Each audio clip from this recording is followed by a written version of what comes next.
খালিদ বিন ওয়ালিদ রাদিয়াল্লাহু তাআলা আনহু একদিন জিহাদ থেকে ফিরে এসে কোরআনকে বুকে নিয়ে কোরআনকে চুম্বন করে কান্নাকাটি করে বলতেছে, শাগলানা আনকাল জিহাদ, শাগলানা আনকাল জিহাদ। হে কোরআন, তোমার ভিতরে তোমাকে তেলাওয়াত করা থেকে, তোমাকে তাদাব্বুর করা থেকে, আল্লাহ তাআলার রাস্তায় জিহাদ করা আমাদেরকে ব্যস্ত রেখেছে, তোমার থেকে দূরে রেখেছে। তোমার থেকে দূরে রেখেছে আমাদেরকে আল্লাহর রাস্তায় জিহাদ করা। আজকে যদি আমরা আল্লাহর রাস্তায় জিহাদে না থাকতাম, ফিসাবিলিল্লাহ না থাকতাম, তো তোমাকে নিয়ে আমরা নিমগ্ন থাকতাম, তোমার ভিতরে তাদাব্বুরে আমরা ডুবে থাকতাম, তোমাকে তেলাওয়াত করতে করতে আমরা আমাদের জীবনকে অতিবাহিত করতাম।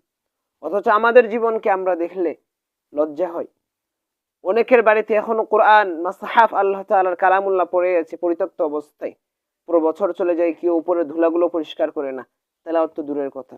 এমনকি মসজিদের মধ্যে মসজিদের মাসহাফ গুলো কেউ করে না, খুলে দেখে না, কেউ খুলে দেখে একটাবার তিলাওয়াত করে না, সেগুলো ময়লাযুক্ত।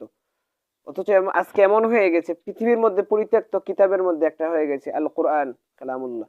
অথচ আপনার হাতে থাকা ফোনটা কখনো ময়লাযুক্ত হয় না, অথচ আপনার ঘরে কোরআনটা ময়লাযুক্ত।